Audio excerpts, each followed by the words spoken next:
sir, one of them.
Okay, good evening to everyone.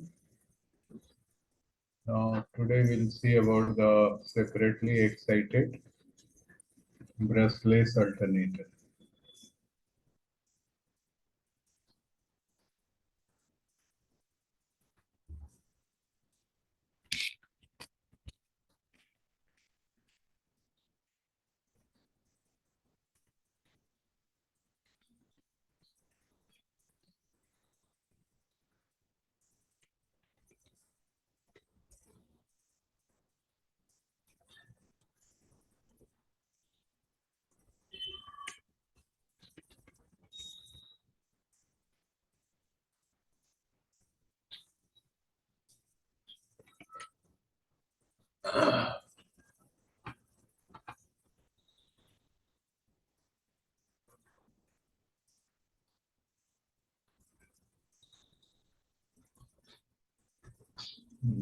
One.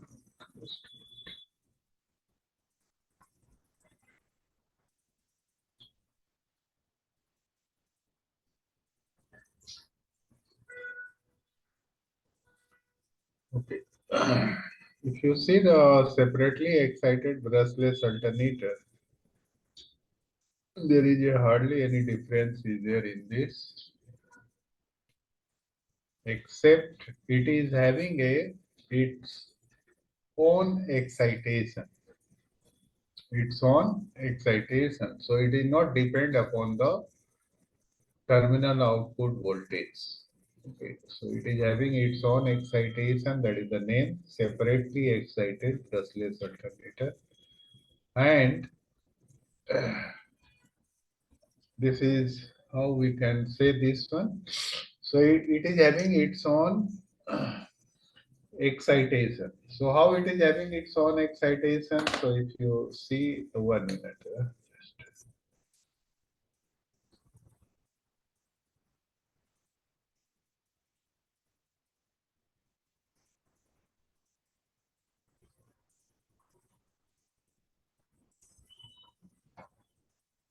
Okay. So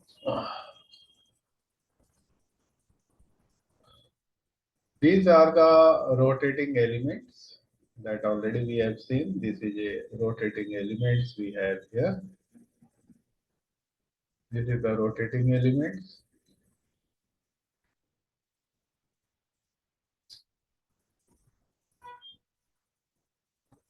And along with the shaft of this, one magnetic permanent magnet generator that is also coupled with this rotating element. Means this is also a part of the rotating element. Now, what is this permanent magnet? This permanent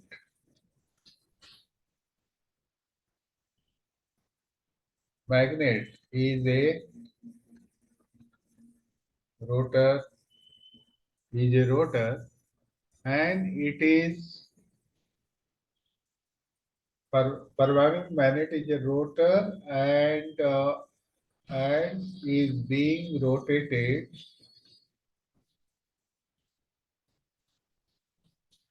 by prime mover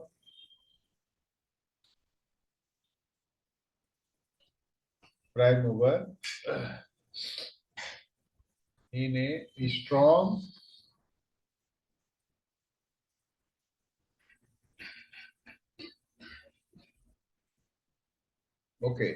prime mover. So it is being rotated by a prime mover. Now this permanent magnet, it has a strong magnetic field.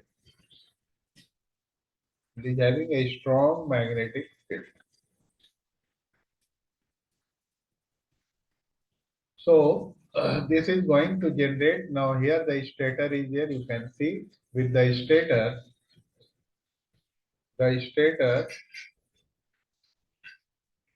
of PMG, permanent magnet generator, provides three-phase supply to the AVR. It is supplied to the AVR. So basically the power is from the PMG, and here the terminal output which is going to the AVR, it is a sensing voltage. It is a sensing voltage. So this sensing voltage that is given to the AVR for the control purpose. So this sensing voltage is given for the controlling, regulating of the terminal output voltage. But it is being powered by its own generator that is known as a PMG, permanent magnet generator. So what is the advantage we are going to have? So there are two advantages of this one. The first advantage we are going to have in this is no need of flashing, no need of flashing.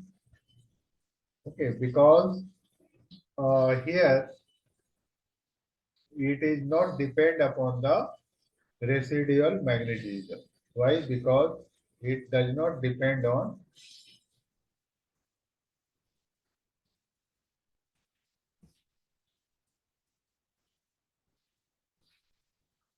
residual magnetism. So it does not depend. As soon as prime mover start, it is having the AVR is having the power supply, and exciter field is having the excitation supply. Okay, so there is no need of the flashing. That is the one benefit it is having, and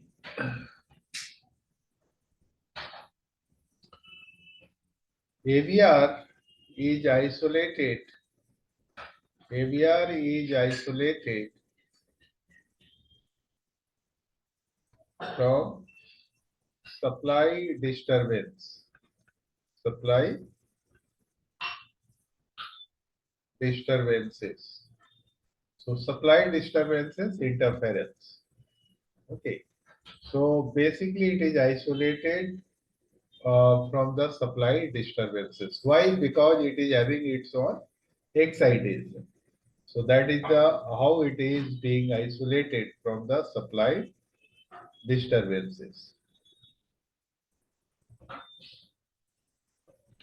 So this is the two benefit we are having in the separately excited brushless alternator.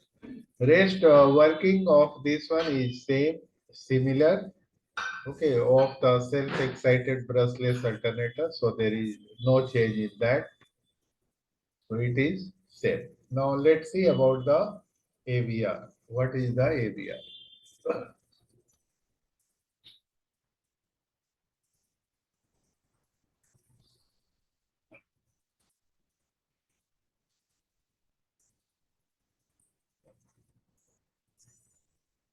Now, as I have told you in the PID control systems, something I have told you, and in that we have also seen the example AVR as a PID controller. It is a PID controller. So basically, AVR, the full form is of this one, that is the automatic voltage regulator.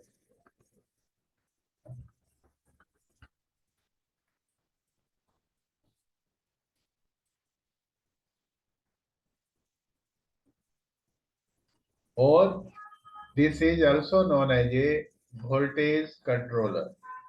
It is also known as a voltage controller. Now, this voltage controller is using the PID controller. It is a PID controller. Now, if it is a PID controller, that means it's supposed to have the three things. One is,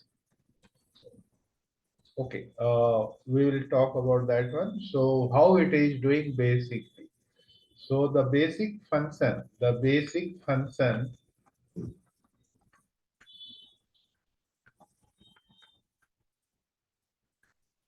of an excitation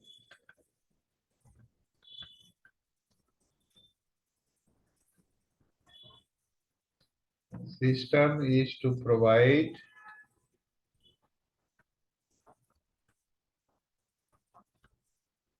necessary direct current, that is the DC, to the exciter field, to the exciter field.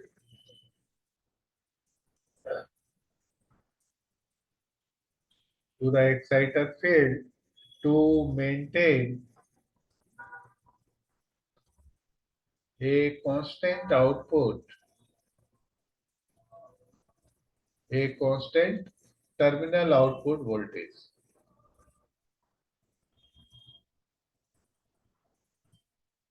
Terminal output voltage. Okay. So that the generator output should have a constant terminal output voltage.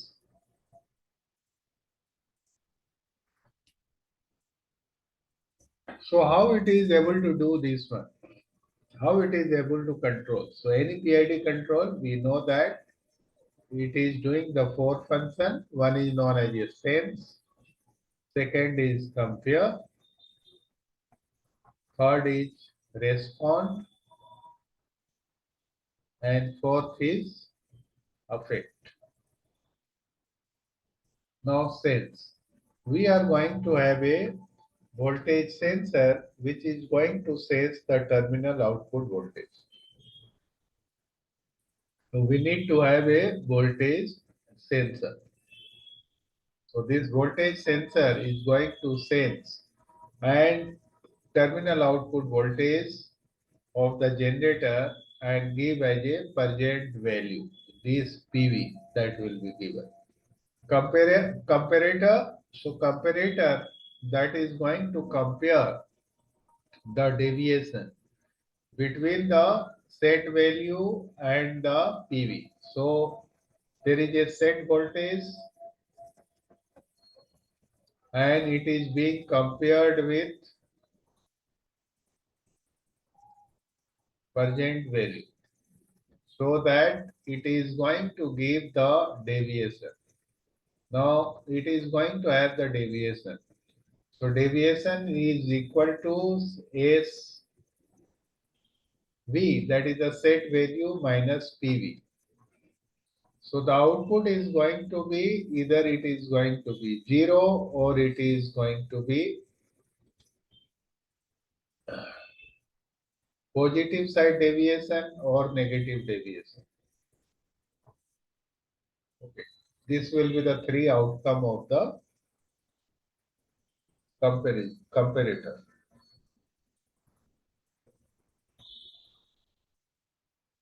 Now respond. Respond, we are going to have a amplifier that is same. It is a PID controller. It is also known as amplifier, PID controller. Now this PID controller is having the PID and which is going to generate or generate a control output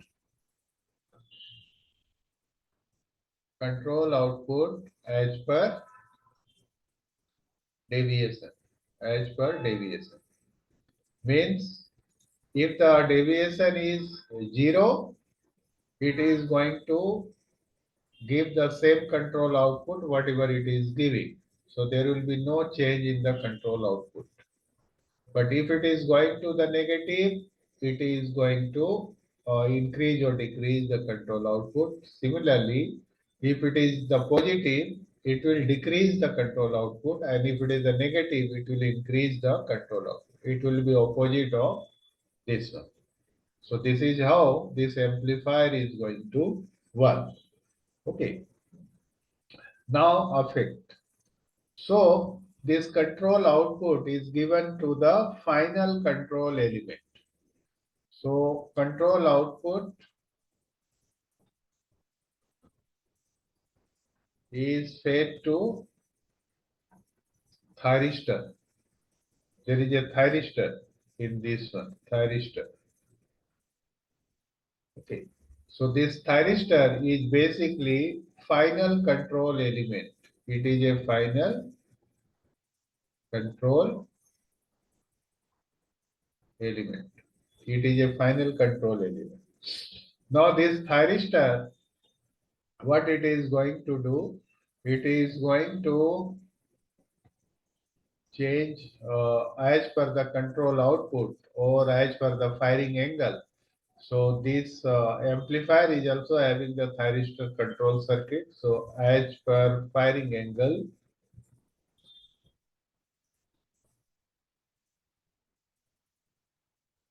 it will rectify rectify and feed the DC current, DC to the direct current to the exciter field. Exciter, exciter field. Exciter. So what happened with this one? So the voltage, if it is the whatever the deviation, so the terminal output voltage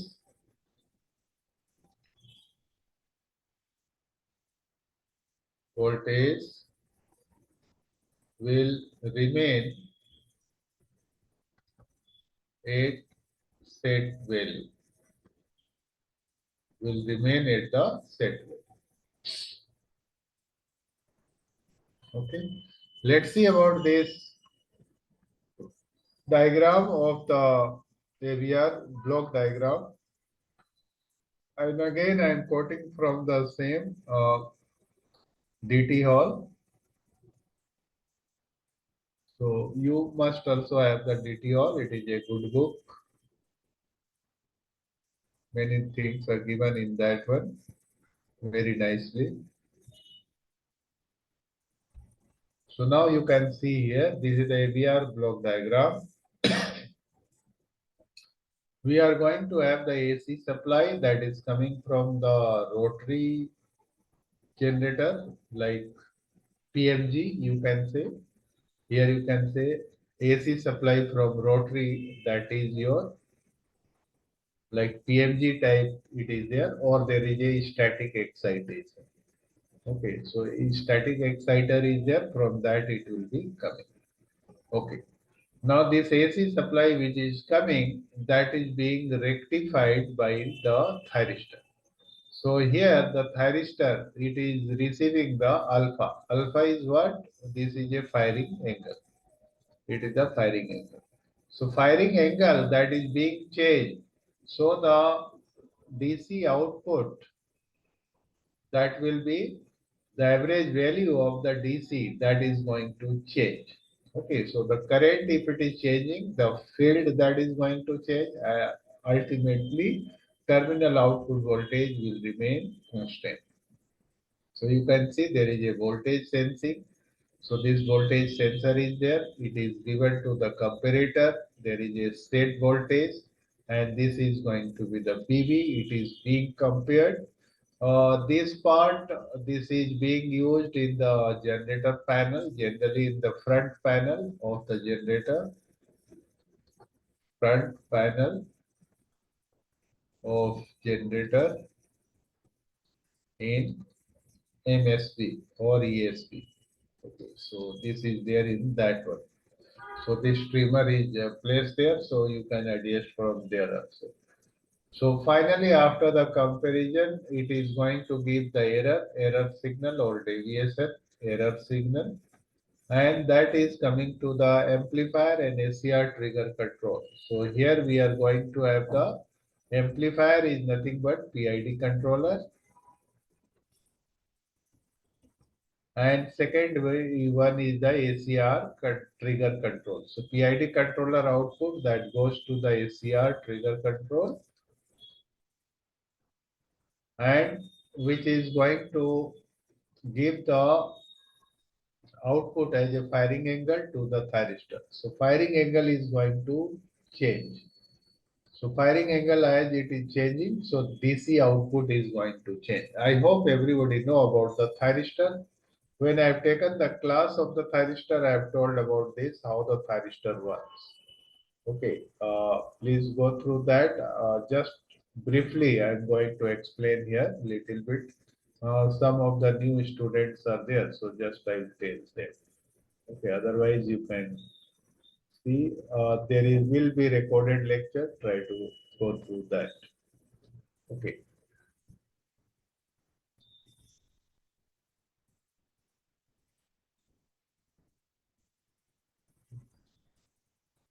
Okay. Like this, we will take this one.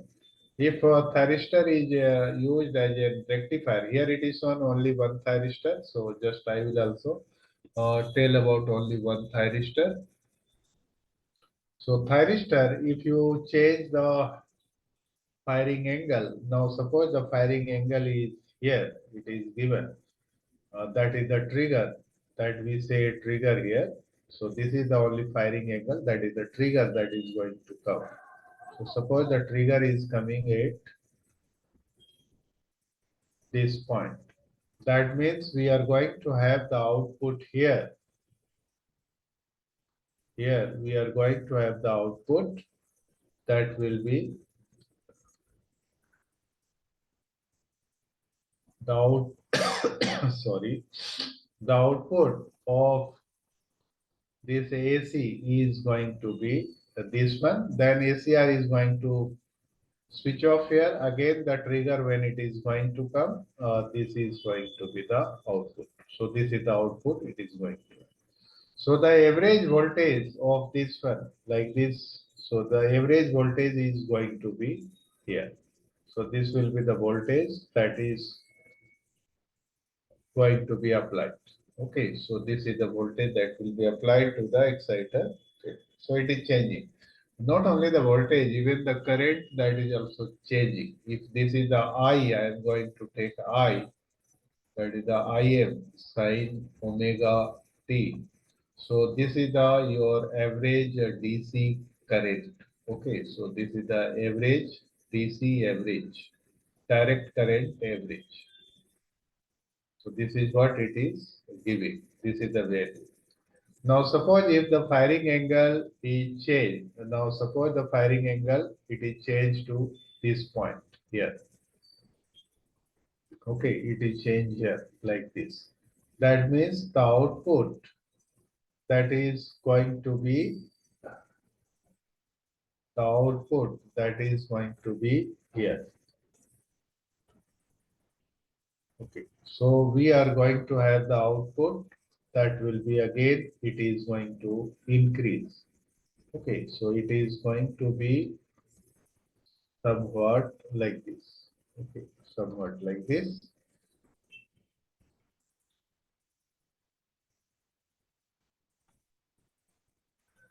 Okay, this is going to be the output. Now, if you see the average voltage, so average voltage is going to increase. Yeah. So voltage has been increased. Means voltage I am saying it is basically the current that is going to increase. So this is the DC average. So this current that is going to increase. In the rectification, already the classes has been taken by Balveer sir. That is also relevant. That is the current and voltage waveform of the rectifier. You should remember that. So here you can see this is how your current that is being regulated by the thyristor. So this is a trigger that comes from the ACR or trigger control unit. So firing angle that is given from there. That is the trigger pulse that comes to the thyristor. And because it is being AC, so other half cycle it will be naturally it will be off. So thyristor is going to be off in that period.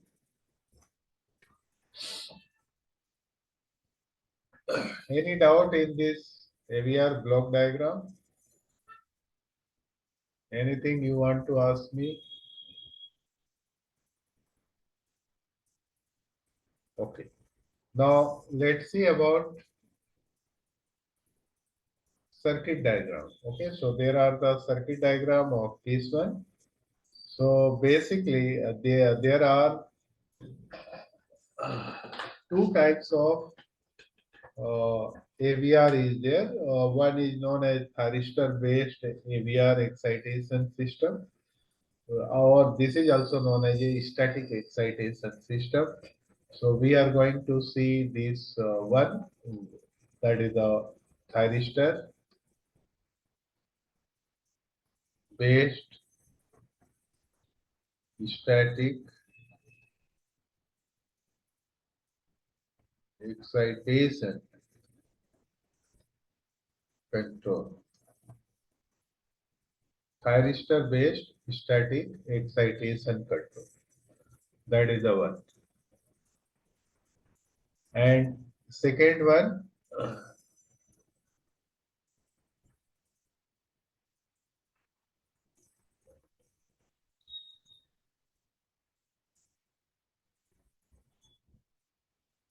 there is a transformer based static excitation. So transformer based we'll see that also.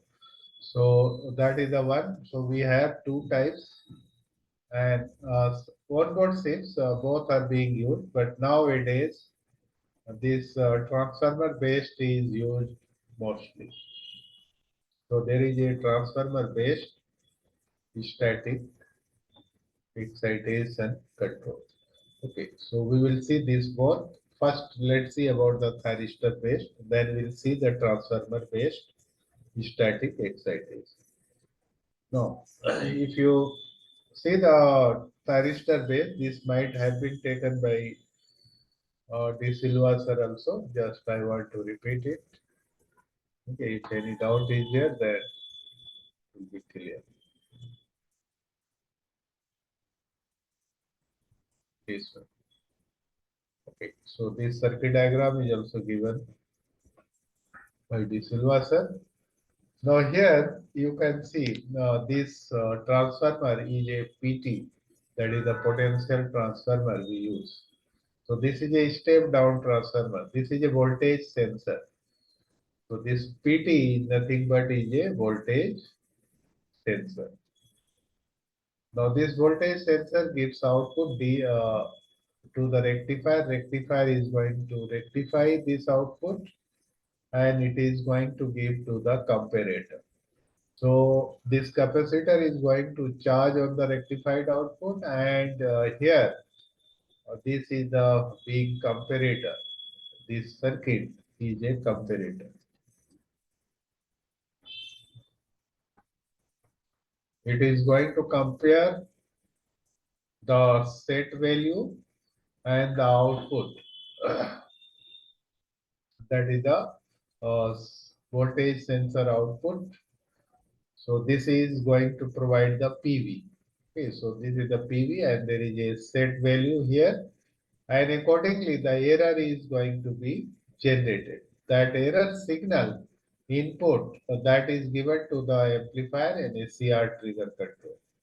So now here we are going to have a rectifier. So this rectifier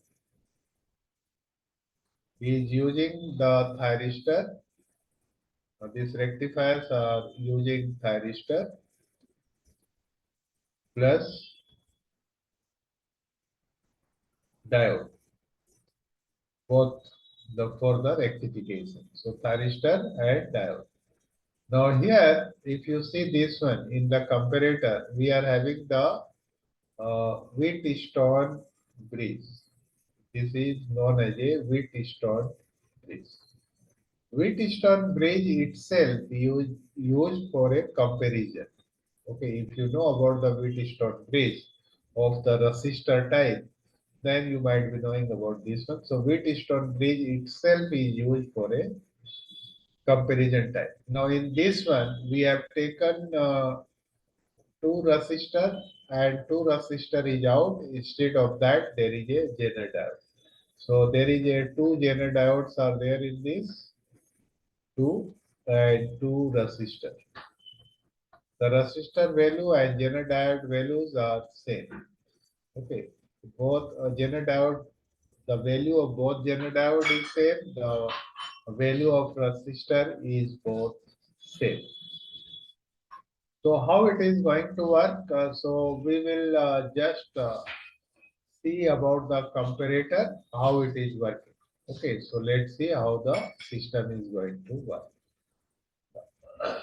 Now, the comparator, here we will assume certain things, like we are going to assume if the this is a brushless alternator and the output here, terminal output voltage, that is what we are going to have from this. So suppose it is a giving output is a 440 volt, 60 hertz and 3 phase. So this is the 440 volt. So we are going to assume that late 440 volt is 20 volt.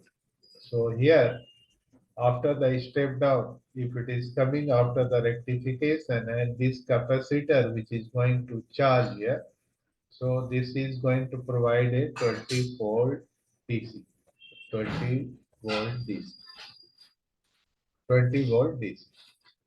Okay, this we are assuming. And suppose if it is a 460 volt, we'll assume this one is a 22 volt DC. And if it is a 420 volt, we'll assume this one a 18 volt DC. Okay. So just we are assuming this one. We are going to take VZ, that is the general voltage breakdown, that is at 10 volt. Okay, general voltage breakdown, VZ is going to be 10 volt. The resistor, the voltage drop across resistor. So voltage drop, or we will say IR, voltage drop across the resistor, whatever the IR is there. Okay, that is the current which is going to flow. So one current that will be flowing in this, one current will be flowing in this. So we will say I1 R1 and I2 R2. R1 is this and R2 is this, both are same. Okay, and the current which is flowing here, this is the I1 suppose, and this is the current which is going to flow here. This is the I2. Okay, so in that case, I1 R1 and I2 R2 means the voltage drop across this one is suppose 10 volt. Okay, we are assuming everything here. Why it is going to be 10 volt? Because here it is a 20 volt. So voltage drop across this one is going to be 10 volt. Okay. Now let's see how it is going to work. Both are same. So here we no need to say this. I it will confuse. So what I will be doing it. Basically, I will say that resistor name I will give is for the R1 and R2. So we'll say R1 is equal to R2. We are just assuming here. Okay. Now let's see how it works.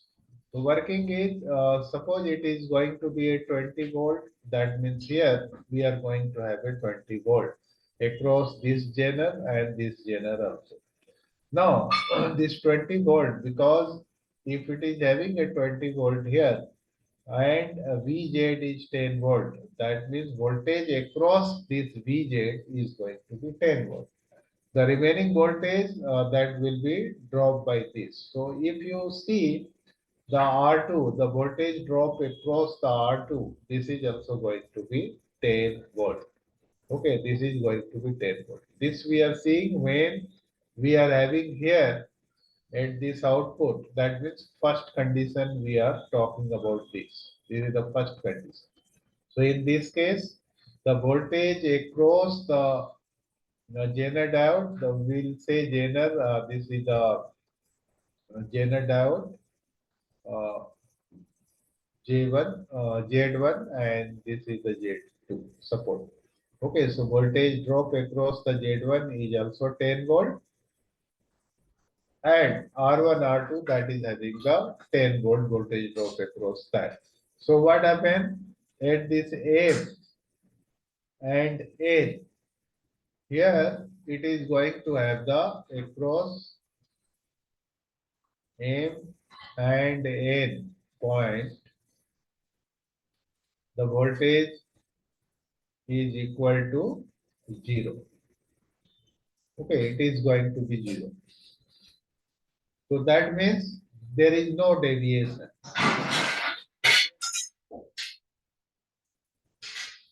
If there is no deviation, that means whatever the control is given, is rectified, this control, whatever it is given to this thyristor and to this one, that is going to be same.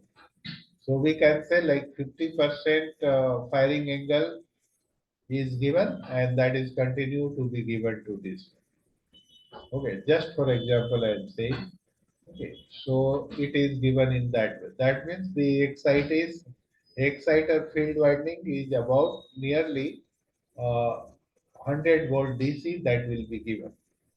Okay, and it is continuously it is given to this. Now, suppose the voltage is rising and it has risen to the 460 volt, the terminal output voltage here. If it is going to rise, this is the second condition we are seeing here. Now how it works. If this is the second condition, in that case it has risen to the 460 volt. Of course, here after the rectification, this voltage is going to be not 20 volt now, it is going to be 22 volt. Okay, so here it is going to be 22 volt. Please. So this is 22 volt now here. If it is 22 volt, Z1 and Z2, general diode, voltage across that remain always 10 volt. It is not going to change because our VZ is 10 volt. That means the voltage across the resistor is going to change. How it is going to change? Now here it is the 10 volt, so voltage across this R2 is going to be 12 volt. And here also this voltage is going to be 12 volt. Here we have a 10 volt, here we are going to have a 10. That means the voltage here at the M we are going to have 12 volt, at the N we are going to have 10 volt. So M and N, across the M and N or point Mn, we will say point Mn, the voltage is equal to plus 2 volt. How much? Plus 2 volt. If you put your voltmeter here, you are going to find here the positive should be at a negative, name should be at negative. You are going to get plus 2 volt. So this is the error signal, and this error signal is given to the amplifier and SCR trigger. Now what will happen? This is going to reduce the, it is going to reduce the voltage. This voltage is supposed to be reduced to suppose 95 volt DC. That means your excitation, this trigger, that is going to lag. Here it was lagging by 50%. Now it is going to lag by suppose 75%, or we can say 100%. No, we'll say 75%. Okay. So this will be the lagging. So trigger is going to lag with 75%. So the voltage is going to reduce. Now we'll see a different case where the voltage is going to drop here. If the voltage is going to drop from this one, it is going to be 420 volts. Now in this case, the voltage across this one sensor, voltage sensor is going to experience 18 volt DC. If 18 volt is there, Zener diode is going to be always 10 volt. That means the resistor through the across the resistor, the voltage drop is going to change. Now it is not going to be a 12 volt, but it is going to be 8 volt here and 8 volt here. That means between the point Mn, the point Mn, the voltage is going to be equal to minus 2 volt. If you measure with the multimeter here, positive probe at the M and negative probe at the N, you will find it is going to give you minus 2 volt. So if it is going to be minus 2, you can see your current flow that changes. Here, red color, the current which is changing. So sorry, this one, this is black one. The current which is going to change. Red one is for the plus 2 and black one is for the minus 2. So now what will happen? The ACR trigger control. This is again going to change from 75 to suppose let's say 25%. So this firing angle is lagging by 25%. Means this voltage will increase. So it will go to the 105 volt DC. So excitation field is increased, so it will come back to the 440 volt. This is how it is being regulated. So this is known as a thyristor based static excitation control. Hope you understood this. Any doubt in this to anyone?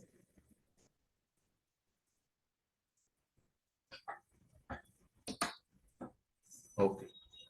Now let's see another one, another excitation that is known as a transformer based static excitation. Okay. Transformer based static excitation.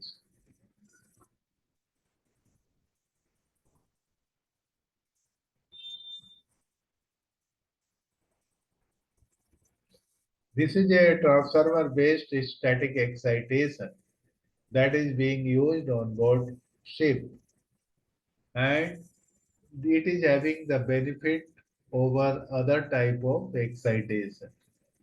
Okay, other type of excitation, this is going to have a benefit. Now, what is the benefit of this one? This is having a benefit of the response time of this one. Why we go for this excitation? Let's say, let's compare with the another one and we can analyze. Then I'll be giving you the detailed explanation of this. If you see the excitation here, this one, so there is a transformer based static excitation of brushless alternator. or thyristor based static excitation of brushless alternator, and there is a rotary or static excitation of conventional alternator that is having the slip ring and brushes. So response time means it takes here 1.5 seconds when the voltage dip is there, and from here to here the response time is going to be 1.5 seconds. So it is quite large. It is very large. Why it is very large? Because we are going to have the machinery which are very sensitive. In that case, if the voltage dip is there for so longer period, okay, and there is a, it goes up to the voltage dip in percentage, that is a very large dip is also having. So many equipment is going to trip on the low voltage. So many circuit breaker trips on low voltage. Okay, low voltage. So it is going to trip. Second thing, we required a response that is very, very fast. And if you see the response of this one, if you see that here, so it is very, very quick. And we know in the PID control system, we required a quick controller. We required a quick controller, not a sluggish one. So if you see, it is taking only 0.2 seconds. So it is better than the thyristor based excitation also. Thyristor based excitation, it takes another 0.6 seconds. So it is taking 0.6 seconds. And here, transformer based, it takes 0.2 seconds. So you can see this is having a very quick response. And why it is having a very quick response? Let's see. First of all, the excitation system itself, it is having a three type of things are being used. One is it is using a static rectifier. So you can see here it is having its own static rectifier. So this is the static rectifier.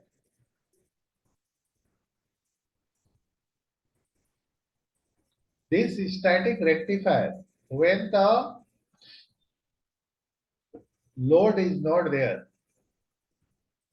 means when the ACB is off, that time only the voltage is present here.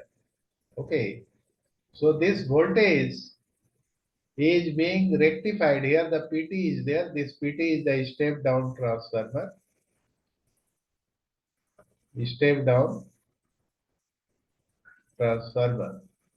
So this voltage will be rectified and it is given here as a plus and minus, that is given.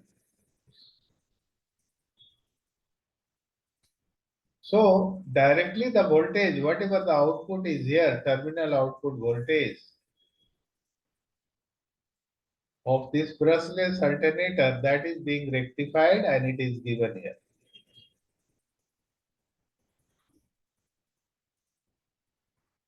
Now, if the ACB that is closed, so what happens? The current is going to flow. This current is known as a load current. It is known as a load current.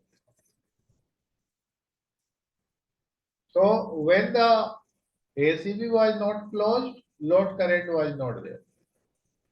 Now as soon as ACB is closed, so let's see the condition. Why I am talking about the ACB? There are two conditions. One condition when the ACB is off and generator is running. Okay, in this case, there is no load current. No load current. That means the excitation is given through the exciter. Excitation is provided by PT, that is step down transformer, and rectifier, that is the static rectifier.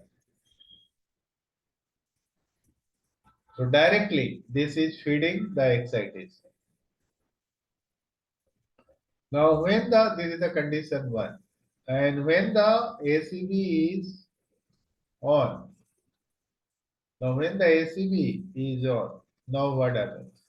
If the ACB is going to be on, now load current exists.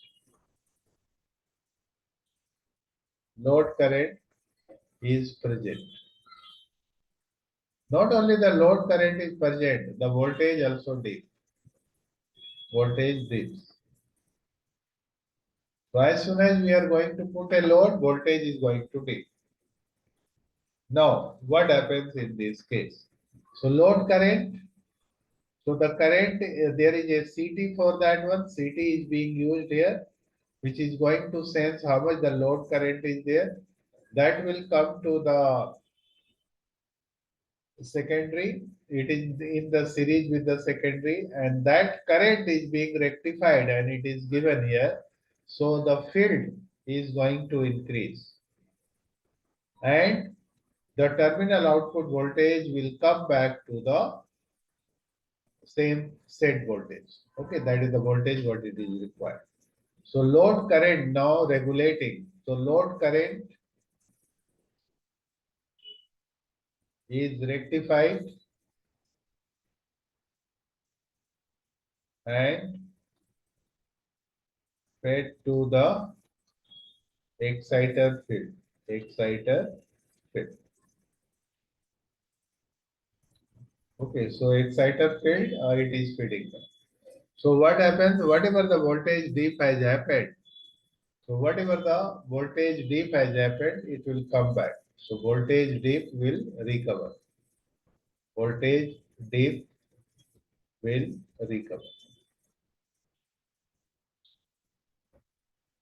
Okay. Then the regulation. If you see here the regulation, so voltage regulation is provided by the ABR. That means it is keeping control or check of the terminal output voltage. So voltage regulation that is done by the ABR. That means this is also going to monitor the set voltage. It is having a set voltage.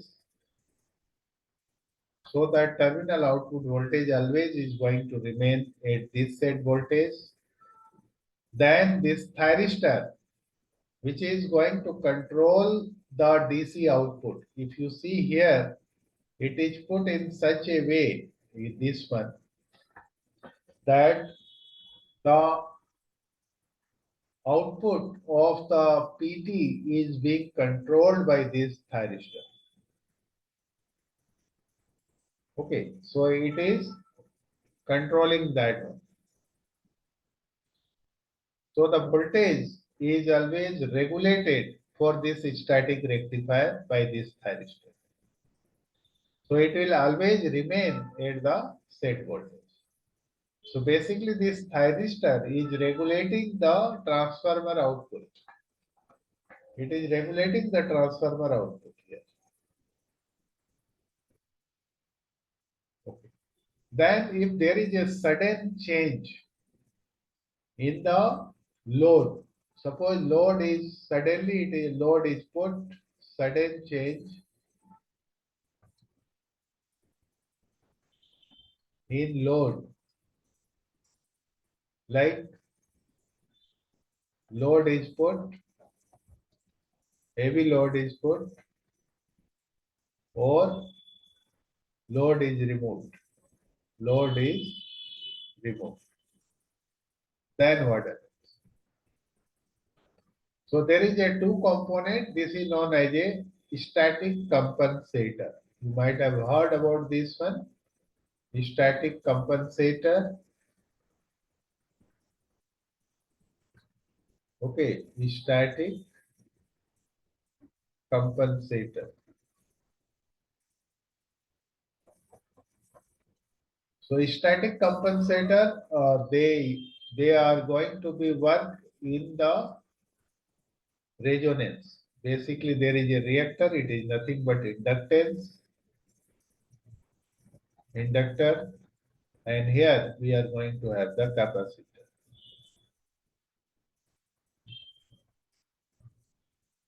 So resonance or both are selected in such a way that it is always going to maintain the 60 hertz, means they are tuned to the 60 hertz. Resonance frequency, that will be the 60 hertz, nearly that. So if they are in the resonance, it is not going to give any impact in normal cases. There will be no impact. But if there is a sudden change is there, okay, sudden change, then like if load is put here, so when the load is put, what will happen? The voltage is going to dip. So when the load is put, the voltage will dip. And when the voltage is dip, the voltage, okay, let's see differently this one. So when the load is put, sudden load is put. Now what happened? Voltage dip. If the voltage is dip, power factor,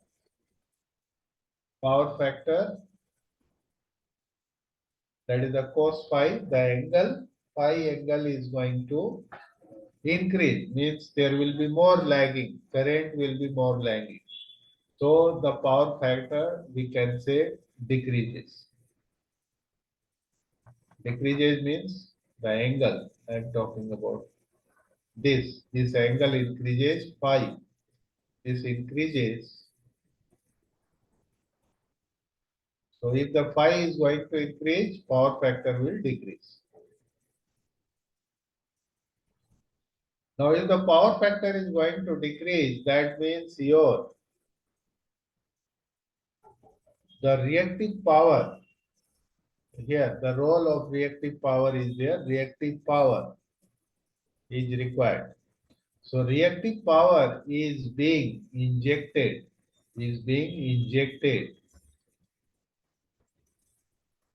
by the capacitor.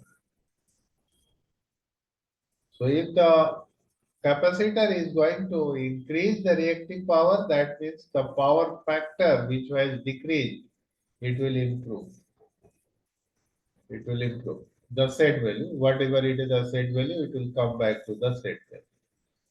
Power factor is coming to the set value, means same thing, it is happening, the voltage is recovered. Voltage will recover. Both are same, power factor improvement or the voltage, both are going to be same. Now, if the sudden load is removed, then what happens? The voltage rises. It is going to raise. If the voltage is going to raise, again the power factor is going to decrease. This will happen. Okay. If it is going to decrease, then what happens? The reactive power now. The reactive power. It is decrease means it is towards the capacitive side. It will go towards that. Okay. So power factor becomes capacitive. We'll write here capacitive. Here it decreases means it is inductive and more lagging. More lagging. That is what it will happen power factor. So here the power factor will go towards capacity. So in this case, what happens? The reactive power is absorbed. Is absorbed. It is going to absorb the reactive power absorbed by inductor. So it is going to absorb the reactive power. So absorbing the reactive power will again improve the power factor. So power factor is going to be improved, and so that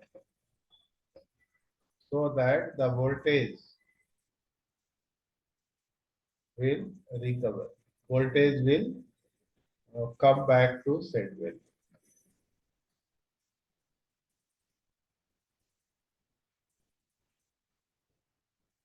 Understood? This is how it is going to work. So this is a compensator. So compensator works in this way. They are going to work in synchronism or in both are going to be working together. If there is a no sudden change in the load, nothing will happen. They are just going to work normally. Means it will be like 90 degree. It is going to provide leading this capacitor, and this will be providing 90 degree lagging. So that will neutralize and it will be 0 0 basically. Okay, but if the again voltage is going to decrease or increase, that time this capacitance which is going to come into action, or the reactor that is going to come into the action. So this is how the total transformer based static excitation control works. Any doubt in these to anyone?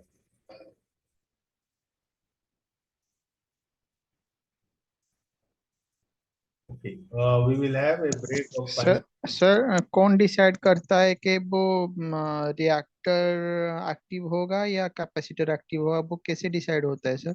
Voltage, no? That is what I have told you. If the load is put, voltage is going to dip. If the load is put, voltage is going to raise. So your अच्छा, power factor is going to change. So load decides. Then sir वो तो दोनों series में है, तो फिर कैसे क्या मतलब जैसे वोल्टेज डीप होगा कैसे वो कैपेसिटर को चूज करेगा, और जैसे वोल्टेज राइज होगा कैसे वो इंडक्टर को चूज No, करेगा, वो no. सर समझ They में नहीं are आया। the tuned circuit, no? They are tuned to a particular voltage, no? Okay. Yeah. So they are the tuned circuit. So accordingly, when the voltage is going to drop, your frequency also drops. And when your voltage is going to increase, your frequency also going to increase. Correct? Okay sir, Yeah. So it will take the action accordingly. Thank you sir. Have a break of 5 minutes, then we'll again continue. Okay.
Okay. Now the actual diagram, if you see of same, this is of the Hyundai.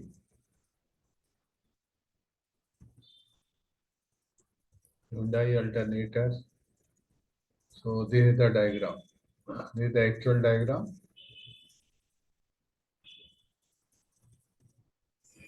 Here there is written. Okay, let's see one by one. This one. So this G2, this one here. This is the exciter field. Exciter field. This one V29 here. This is the static exciter.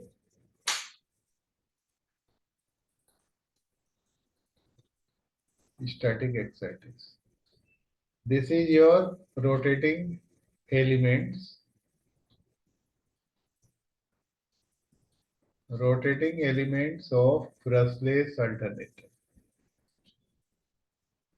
So this is a brushless alternator.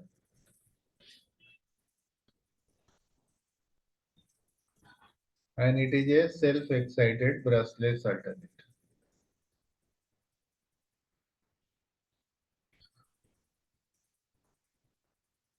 This is the main armature or stator from where we take the terminal output voltage. This is the current transformer, CT.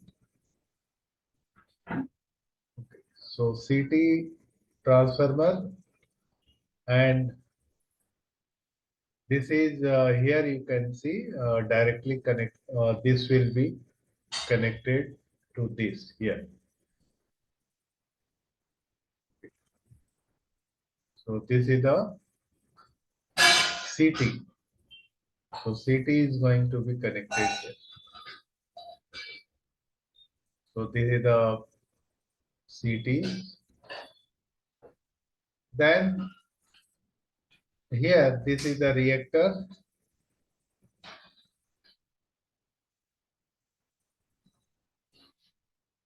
And here this is the capacitor.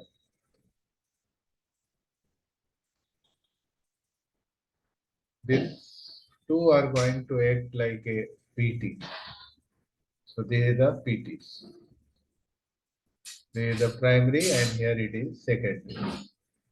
And the output is given to the static rectifier. This is the thyristor. So this thyristor, this controls the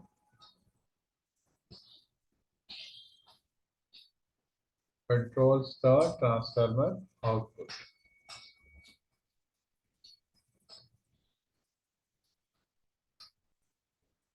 Transformer output.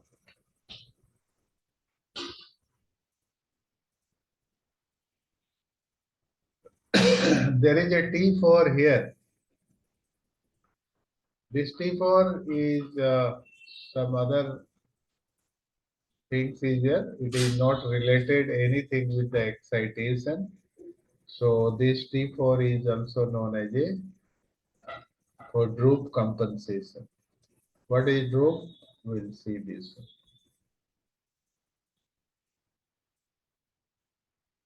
Droop compensation. So it is used for that. Okay, so it is a sensor for that. This is the CT. Basically, it is a CT for droop compensation. So this is known as a transformer based static excitation. So this is being used wherever the load is changing very frequently. If the load changes very frequently, Then transformer based static excitation is used. Static excitation is used. Like if the ship which is having with the cranes, that is the cargo cranes, so deck cranes. Okay, cargo cranes are there, bulk carrier and all. Then we are going to have like gas carrier. In that we are going to have the big plants of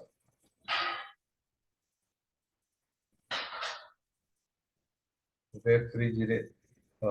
This big compressors, big compressors for cooling. Okay. Then, like if many automatic machines are operating, automatic pumps are operating on board ship. So this is going to change the frequency, like automatic pumps. If you have the anti-healing system, it will be working as per that. This is the automatic machine.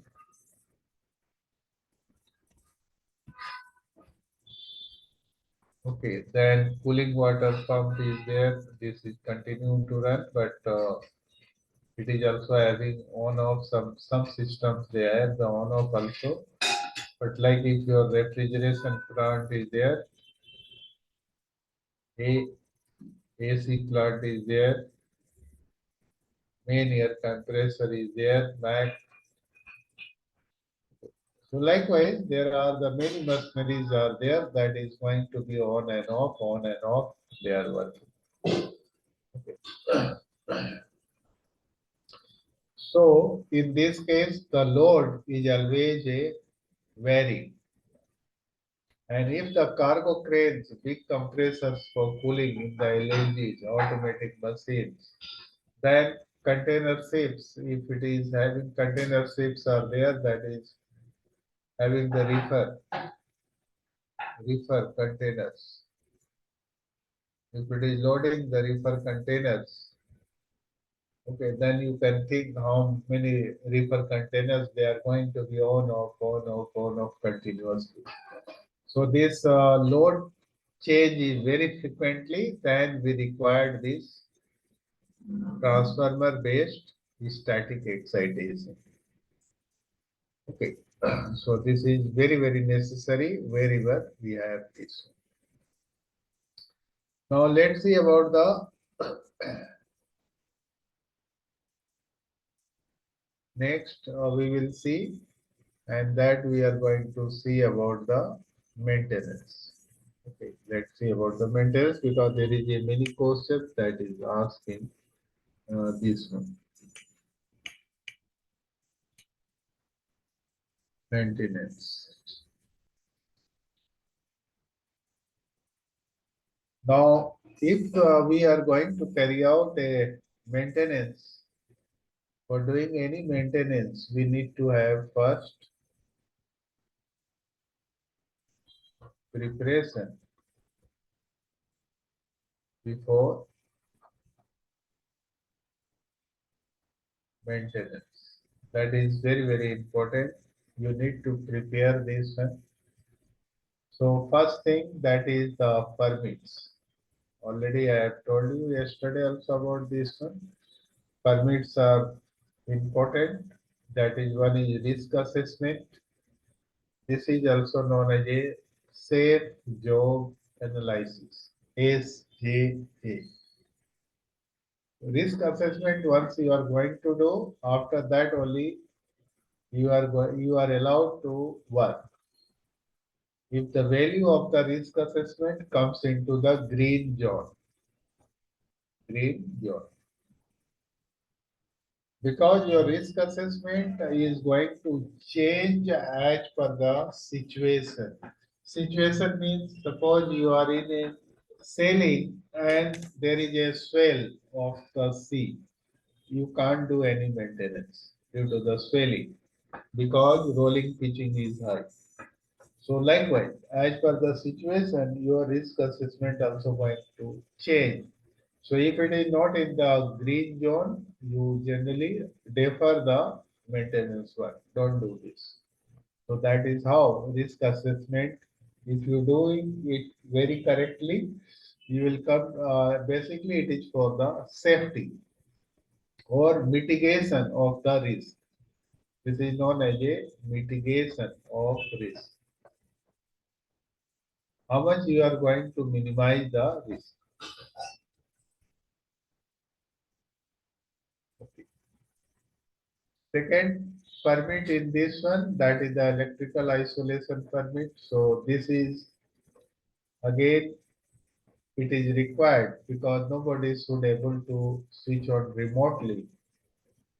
So there is a many interlocks are there in this one. Like you are going to put a starting interlocks, inform the duty engineers, officers in the bridge, lockout, tag out, everything will come along with the risk assessment isolation permit also is going to give you these all things. So starting switch should be in the local, ACB should be locked, and emergency stop button. The best thing to if the system is given a emergency stop button, and if you are going to do a maintenance routine, better to press this emergency stop push button. Emergency stop push button. This is the best way. Okay, so no machinery can be started from anywhere. So try to put this one pressed. Okay, this is the best way to avoid any accident of energizing the system while working. Then there is another one that is known as a toolbox meeting. If you are alone working yourself, then basically you do the toolbox meeting with chief engineer or second engineer. That's it, because only yourself is involved. In this case, no much are involved. Then there is a permit to work or work permit, permit to work. These all permits are required. All should be signed by the competent authorities, okay, and person involved in the work. It should be signed. Second thing, second preparation that makes your all required tools and spares, especially spares, are available. If spares are not available, do not touch any equipment. Okay, this is very, very important. Spares should be there. If something has happened when you are opening, okay, at least if the spare is there, you can replace with that. But if spare is not there, do not touch. That is the best way to avoid. Tools, generally tools, there is no issue of the tools. On board ships, we have sufficient tools. And some special tools are there, then also it will be there. Okay. So this is the preparation. One day before we do this all preparation. Maintenance. Now, second part of this one is maintenance.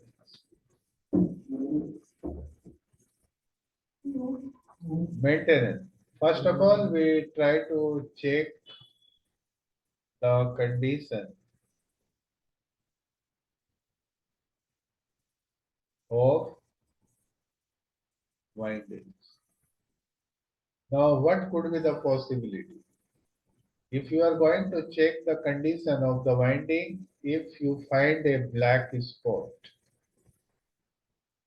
or discoloration,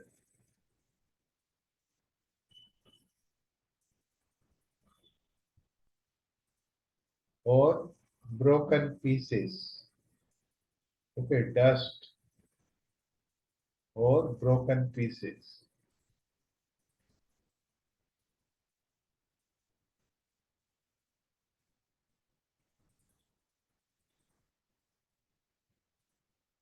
Now, black spot, that is 100%. This is due to the arcing. If the arcing is there, arc, you are going to have a black spot. Burning or arcing. Anything is burning or it is arcing, this is going to happen only in case of the loose connection. Otherwise, arcing is not going to happen. Discoloration. If the temperature is rising, temperature is rising. If the temperature is going to rise, the color is going to change. So any area, if the color you find it is changing, means your temperature is more than the required value. Dust or broken piece. Dust means we are talking about like anything, if it is rubbing, then we are going to have a rubbing dust. This is a rubbing dust basically, rubbing dust. So that rubbing dust you are going to have, or there is going to be a broken pieces you are going to find. That means anything that is rubbed, like stator and rotor is getting rubbed. Okay. So this is you need to check the condition of this winding. As soon as you open the window, you must check for this. Then next is check for air passage. Check for clearance of air passage. Okay. Air passage clearance, again it is very important, because if air is not going to pass, then your temperature is going to rise. Temperature is going to rise. Temperature of the winding, if it is rising, again it may trip on the required value. If it is more than that, generally I hope it is 90 degree. If it is goes more than that, it is going to trip. So that is the air passage clearance is must. And when you are loading the dirty cargo, like in the bulk carrier and all, like coal or iron ore, we are going to load. Generally, this dust also comes, and in that case, it choke the air passages. So it's a very important to clean that. Then clean the alternator, ventilation, clean the ventilation, passage, and replace the air filter. Air filter. Okay, replace the air filter. So air filter is generally it is a felt filter. Okay, it is a felt filter. So this felt filter try to keep in spares. A small piece is required. You can cut it beforehand only and try to keep it in spares. Sometimes happen that it is not available on board ship because there is too much consumption of this one. So you try to keep your own after cutting it, and you can use it every after 3 months. Once you need to replace these one air filters. Okay, not every month is not required. I don't think so. It is required. Every after 3 months it is required, yes. So you can check your temperature when it is rising, your winding temperature. So if it is rising slowly, you can see in the AMS. There in the, go to the generator and just see the temperature, winding temperature. So you will find if the graph is going up slowly, that means first thing that your air filter is getting choked. Okay, so if you replace this one, again this temperature will come down. So like that you can see. So is not only that air filter is choked. Sometimes if you are moving from the cold area to hot area, your temperature will rise. So it doesn't mean that your air filter is chopped, but suppose you are in same region continuously and your temperature is rising, then the case that your air filter is chopped. So likewise also you need to see, analyze the things. The ambient temperature of the engine room also need to be checked. Okay, what is the ambient temperature and what is the your sorry winding temperature is there. So actually, if the ambient temperature increasing, your winding temperature, of course, it is going to increase. So don't jump into the conclusion that air filter is short. No. Okay, try to analyze many factors will be there. Then, if there is a dust, now we are talking about the dust. Dust means whatever the dust is there or foreign materials are there. If any foreign materials are there, like I have told you, uh, that is a coal when you are loading, and there is a iron ore. So these all things that is going to come inside foreign materials or dust to be cleaned by using vacuum cleaner. So vacuum cleaner is the best. So use with the vacuum cleaner. If it is possible, you can use that one. And if you are not able to use the vacuum cleaner, then basically you can use the this compressed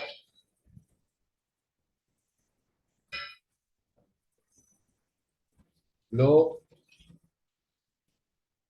dry compressed, yeah, from fan side. This is very important. Okay, we need to have first of all the dry compressed air. Now, from where you get this dry compressed air? Dry compressed air, always the air which is used for the control. Control air is a dry compressed air.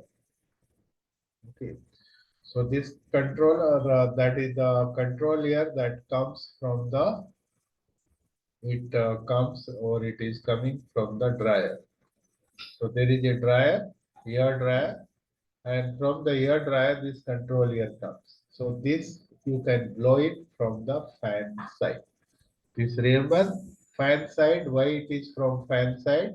Opposite to air flow. The air flow is generally, if there is a alternator, let me tell you about that also. Okay. So how the air is going to flow in the system.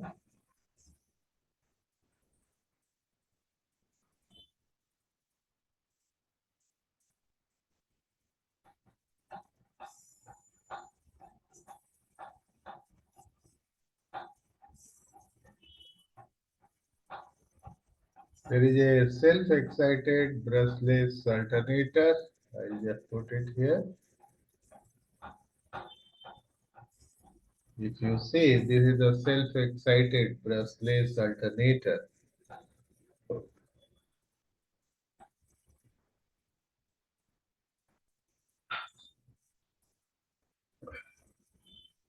Now this is the part. This is here you are going to have the ventilation. Okay, this is the ventilation you are going to have. You are going to open this part also of the ventilation, and at this point, generally at this point here we are having the filter. Okay, so at this point we are going to have the filter. So this is the part where we have the felt filter, and this is a fan, and which is, so your flow of the air is going to enter from here, it will go like this, and it is going to be out like this. So this is the flow. This side also air is going to flow between the stator and rotor, and it is going to be out by the fan. So this is the air flow. Now when you are going to blow the compressed air, blow from this side. Okay, try to blow from here, this side. You must blow here like this.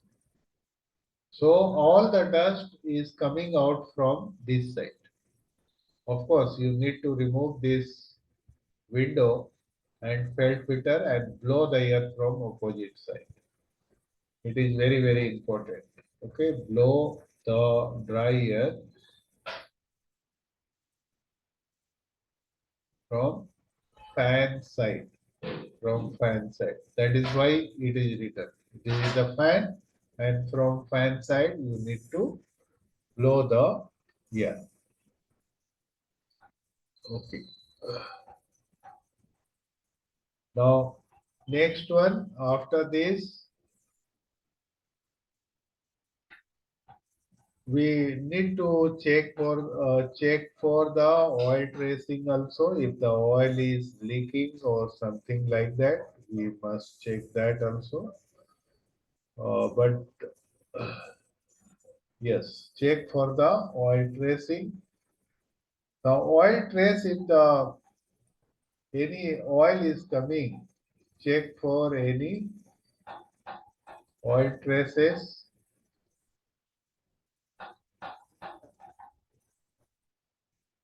If oil is coming, that means your oil seal is damaged. Okay, it is damaged. So you can't do anything if oil seal is damaged. If you are able to change it, try to get it changed. Otherwise, it will be a dry dock job. So it's a very big job. Next is measure the air gap. Measure the air gap.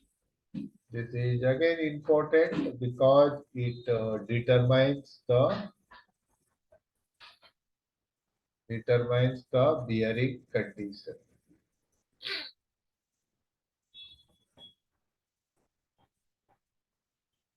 Now this checking when we are doing, we must use a plastic filler gauge.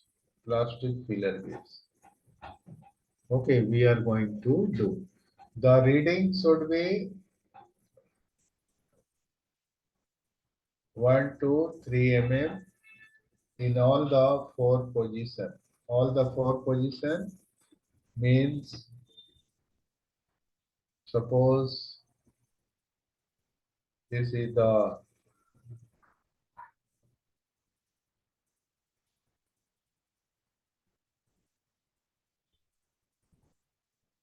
there is a stator and there is a rotor. So four position, one position is this, and this. So there is the 12 o'clock, 3 o'clock, 6 o'clock, and 9 o'clock. All the readings should be between this. If it is more than or less than this, means your bearing condition is not good. Okay. Then thereafter we need to check check the condition of rotating parts.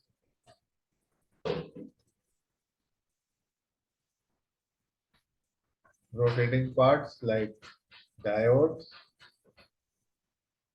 surge suppressor,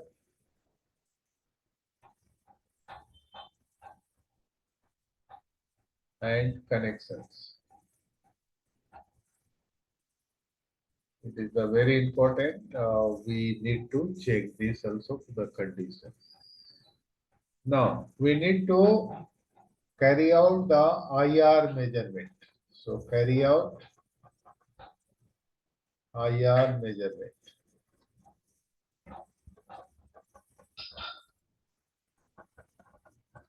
of stator, rotor, and exciter. Now, when you are going to do this one, you need to do some precautions. First of all, you need to remove all connections of AVR. That is the first thing you need to do it. Second is short the rotating diodes, and this is what you need to do. Now, if you do the IR measurement, minimum value of IR, or we can say IR minimum, IR minimum should be at least 5 mega ohm, 5 mega ohm, not 1.14. Okay, minimum is 5 mega ohm. Remember this.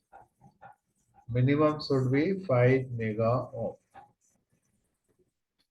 Generally, we do the calculation that is given in our book, IR minimum. Manual, it will be given. Manual, it says it is a rated voltage into 3 because it is a 3-phase rated kilowatt plus 1000, and it will come in the megawatt. So if you calculate roughly, it comes to the 1.14 or about 1.5, that is going to come. Okay, but minimum as an standard thumb rule, it is a 5 mega ohm. It will be given in the manual also 5 mega ohm. That should be the minimum. Then next is check the tightness of all connections. So in the connections, there is a nut and bolts. There is a marking in that one. So if the marking is intact, it is not moved, that means it is not loose, it is tight only. So like that, quickly you can check it. Check for any rust or oxidation. Okay. Then check for bearing, oil condition,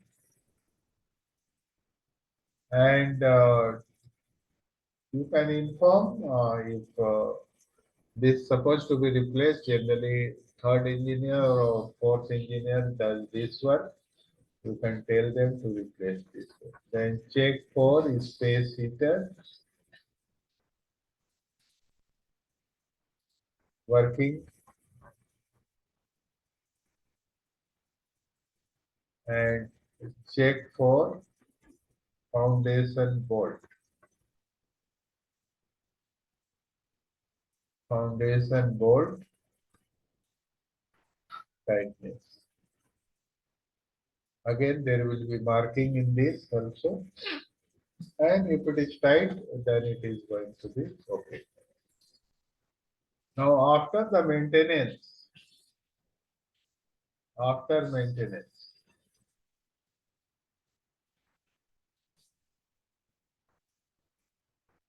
okay, then close all in, covers, close all the covers, open for inspection, then bring to normal and prepare for starting.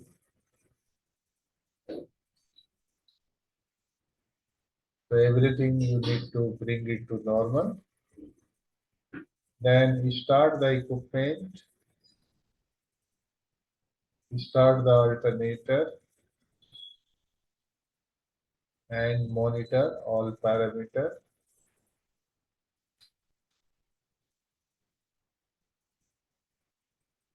And if everything is okay, then you can close the permit. Okay, close the permit. So that's it. This is how we do the maintenance. Okay.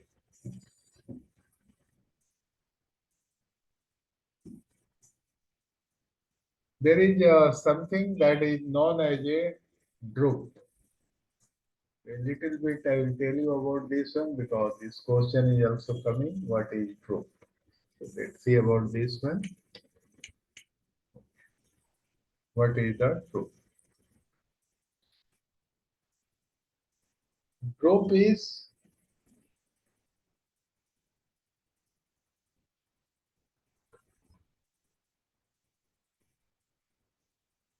we can say a reduction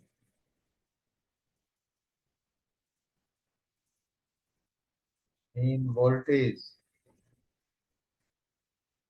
or frequency when generator is under no load to full load.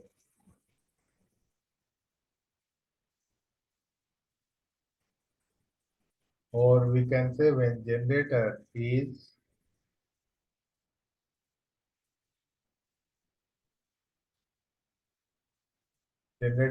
put on full load from no load.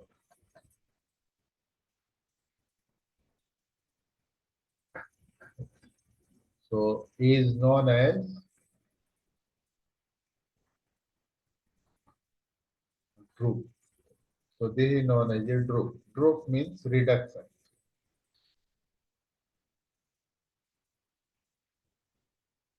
So there are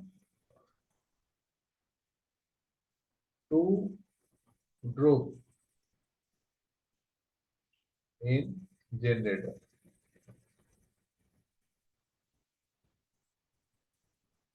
So one droop is known as a frequency droop and second is known as a voltage droop. Frequency droop already I have written here and second is known as a voltage droop. Frequency droop is also known as a speed droop.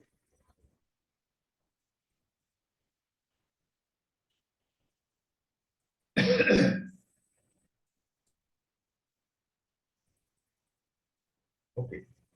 Now when the two generators, why we do the drooping? First of all, we should know why drooping is required. So this droop is required, is needed or required for is smooth sharing of loads between parallel running generator.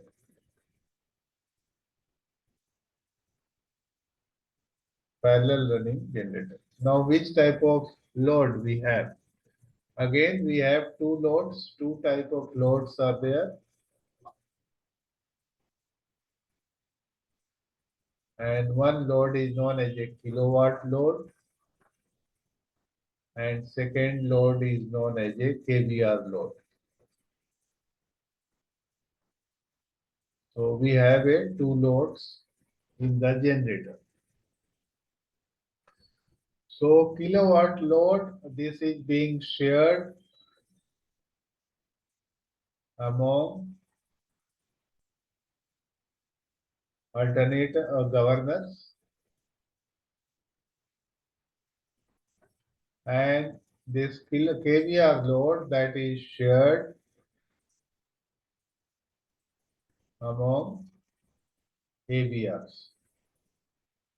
Okay, so this is going to be shared by the AVRs. So this is controlling the torque, torque applied, okay, to the generator. So it is going to control this one. Whereas this is shared for the excitation control, excitation to the alternator.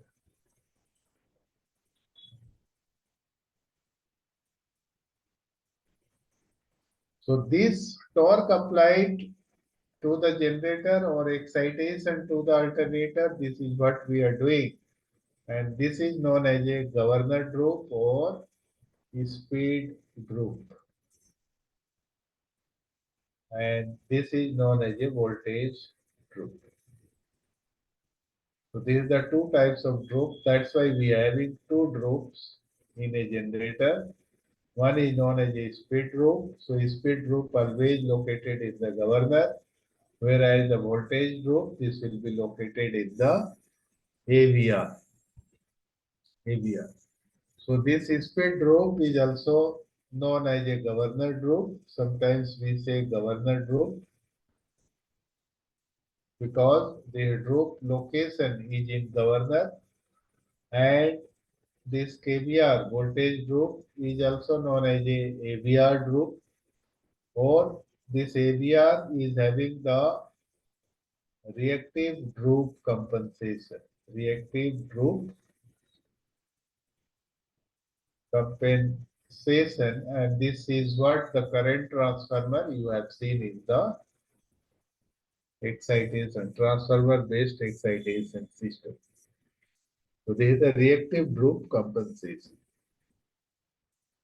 So why the droop is required? Droop is required for a smooth sharing of the loads between the parallel running generator. So this is the important one. The formula for the frequency droop is, so frequency droop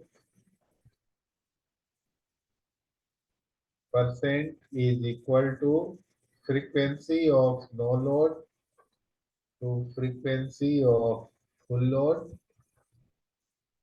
upon frequency at full load into 100. So this will give you the frequency droop. Okay, this is going to give you the frequency droop.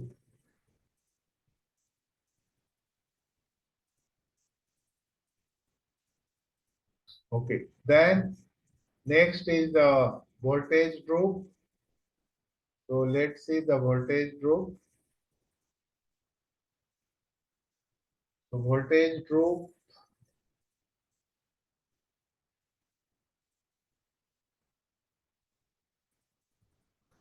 the percentage is equal to voltage at no load minus voltage at full load upon voltage at full load into 100. Okay, so this is going to give the voltage drop. This is going to give the voltage drop. The setting of the AVR drop or voltage drop, this one, the setting is almost 2 to 5%. And for this one, the setting is that is a frequency drop. That setting we do that is 2 to 3%. 2 to 3%. So this will be the setting.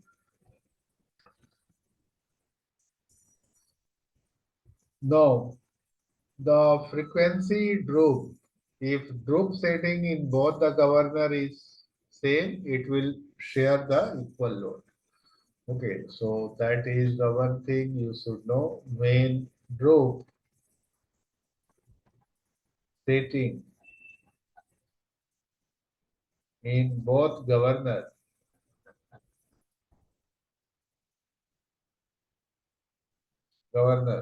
are same,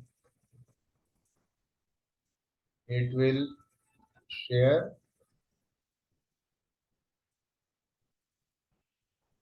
equal load. It will share equal load. Now governor has less drop setting will share more load, more load, and vice versa.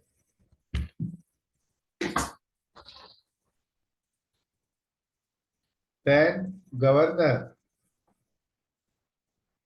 has more drop setting, more drop setting will take more time to maintain set RPM, to maintain set RPM.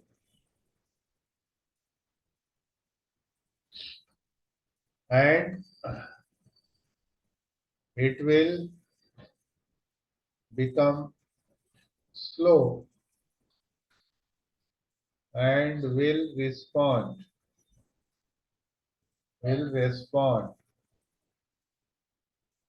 slow.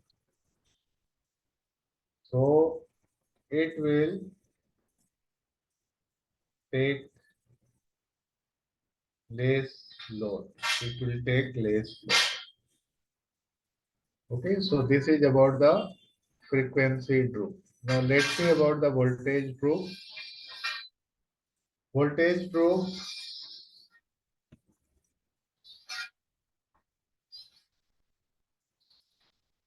again it is same when the AVR drop are equal, shares equal reactive load. Shares equal reactive load. And same here also, AVR has less drop will share more reactive load, KVAR, and vice versa.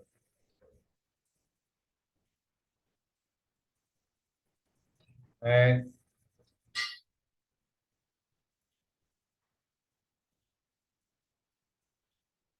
this which is having less drop,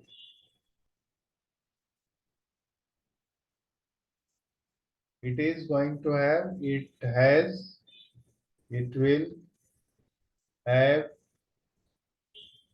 more losses, PF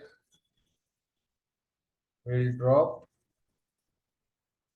and efficiency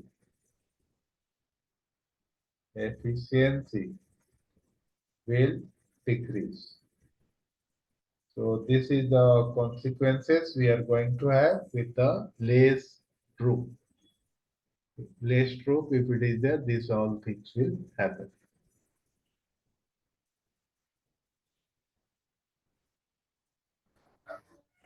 Okay. That's it about the droop and all. And we have completed this alternator. Tomorrow or Monday, tomorrow means Monday, I am going to tell you about the AC drives and all. Okay?